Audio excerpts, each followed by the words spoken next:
my motivation for teaching tricks, there's so many different motivators here. And one of them is that it is the opportunity to teach more communication with my dog. True, yes. And to do so in a way where there's no pressure, right? It doesn't matter if my dog doesn't master a shake a paw or a high five or a spin for 3 months. I mean, that's probably pretty extensive. I can usually teach those tricks in about 3 minutes because they're fairly straightforward tricks to teach.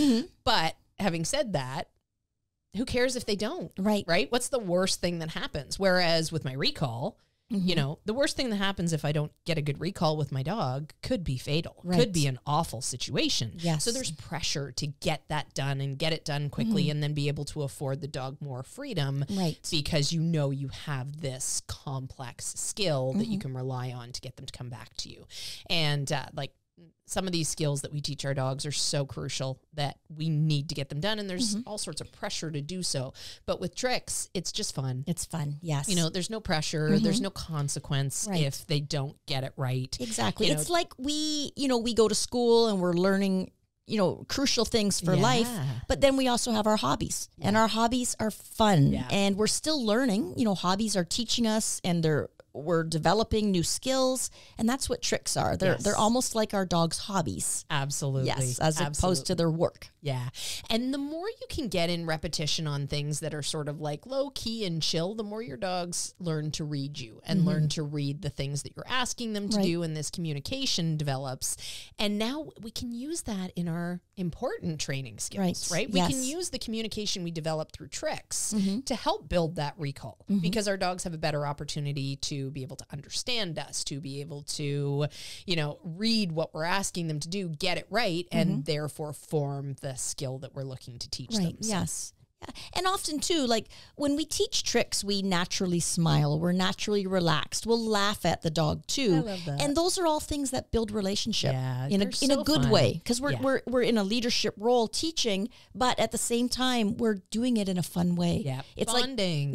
It's being in a class with a great teacher that's laughing and having fun, but you're learning. Yes, absolutely. You just don't quite realize you're learning because you're having so much fun with exactly. it. Yes. Yeah, such a great thing to do. I love tricks. What are some of your favorite tricks that you've ever taught your dogs? Anything that stands out? Well, one of my favorite memories of a trick is something simple. It was just shake a paw, and such a simple trick. Cowboy, my Saluki, I've mentioned in other podcasts, was in a children's production of the opera Aida, and there was 5 productions of it. And afterwards, we would all go. There was like wine and cheese and other refreshments. The wine wasn't for the children, of course. Well, they wouldn't be able to get past you to get to it anyways. That's true, I'm sure that you would have had that covered. So. And people were all dressed up. You know, you dress up to go to the opera.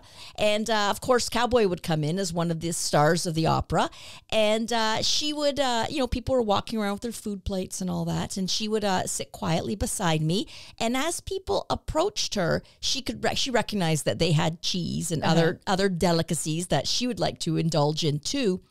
And she would offer a paw to them. Please, sir. Yes, so people, and she was a big, tall, lanky dog, so you could really see that foot coming up. And she also was dressed as an Egyptian dog, so she had a little bit of bling on her too, and her legs were wrapped brightly. And as people approached with their tray of goodies, she would raise her paw. Aww. And I knew that she was saying, "I want your cheese. Here, shake my paw so I can get it." But the people took it as she was like, hello, and giving greeting her, like, you know, shake my hand, meet me. And it made her the star of the after get-togethers. And she did that all on her own. And I thought, this is just so special. Like, and I just loved it. Such a simple trick.